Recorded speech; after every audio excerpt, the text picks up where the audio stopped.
Let's talk about if we were going to build out a funnel, what might that funnel need to look like?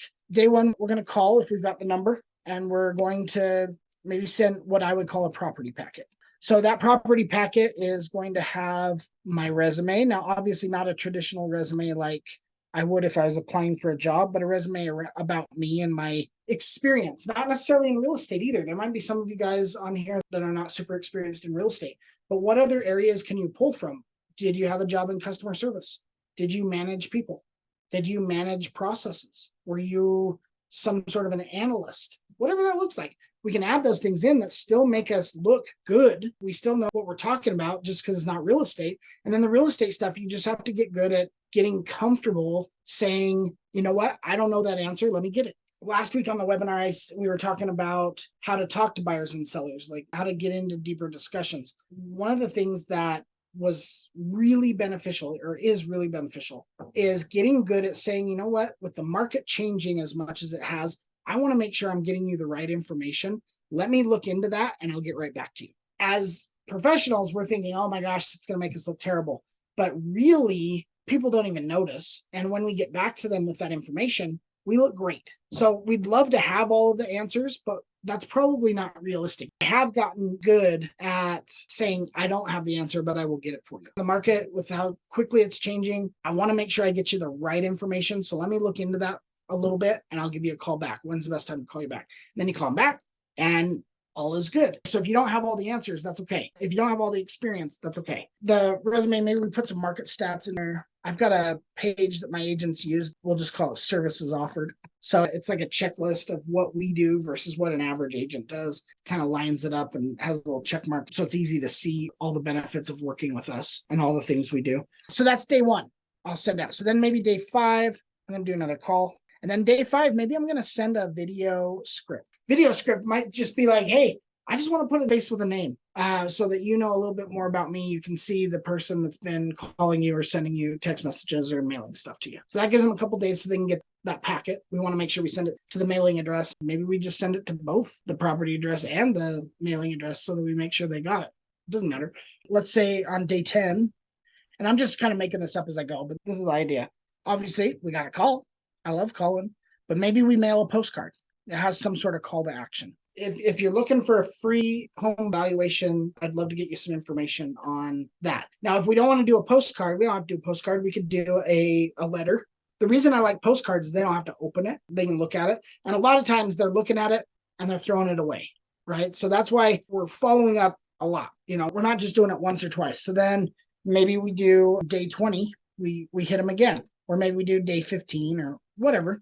But day 20, we're going to call again. And then maybe we send out packet number 2. And packet number 2 has similar information, but maybe it has like a moving guide or a staging guide, how to prepare for photos, things like that. So just value stuff that we're saying, hey, we've got what you need. We know how to get things solved. Day 20, I might not stop at day 20. I might go day 30, maybe even day 45. I want to get a lot of information in front of them. The phone calls, whether they answer or not, I mean, of course, I want to have a conversation with them. But if they don't answer, I'm going to leave them a nice message. Then I'm going to follow it up with a text message. Say, hey, I just left you a message. Hope all's good. Haven't been able to reach you yet. Or I'm going to do a video text. The cool thing with the phone call is its consistency. Whether they answer or not, they still hear your voice. There's still that voice-to-voice connection, and it's consistent. They start to recognize it. So then when they see your packets or your postcards or your text messages or your flyers or your door hangers or whatever you're doing in your version, they put that all together like, okay, Micah's got a system. He's got a whole plan. Subconsciously, they're thinking, gosh, if he does all of this just to get a hold of me, imagine what he might do if he was selling my house for me. Now, it doesn't mean that they have to sell their house. So you might also want to have some other things like maybe a property manager. Maybe they need to rent their house out. They don't want to do it. Maybe you can help them with the property manager. It would be good to know people that do garbage cleanup, that could clean up the house, cleaners that could clean the inside of the house, landscapers that could get the landscaping look nice. All of these things will just make you the source that keeps bringing them back to you. Like, hey, Micah, do you ever have a plumber? Yes, I do.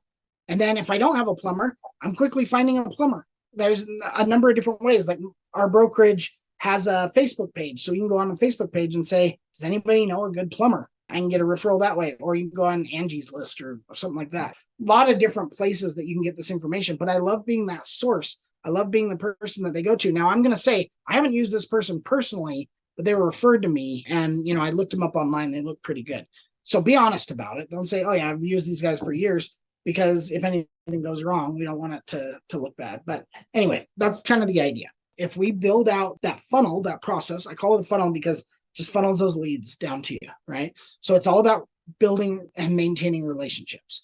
If it's a for sale by owner, they might not be ready to talk to you yet. They want to try it on their own. And so you're going to have to stay in front of them on a weekly basis. Keep sending them information. In our for sale by owner funnel, we've got a lot of free information that we give those people every week, so that they're getting, like I mentioned, how to stage your house for pictures or for open houses, how to hold an open house, moving checklists, all that kind of stuff, how to qualify a buyer. We have stuff like that, so that we're giving them all this free information so they get to choose what they want, what they don't want, but they know that we're here to help. Once you build that funnel, you only have to build it once, and it's painful. I admit our funnels take a long time to build out, but once you build it out, it's finished. It's done. You might have to update and do little things, but it's done. So just put the time in, build out the funnel for something that you want to do, open houses, vacant homes, or whatever, and then it's done, and just start working the plan.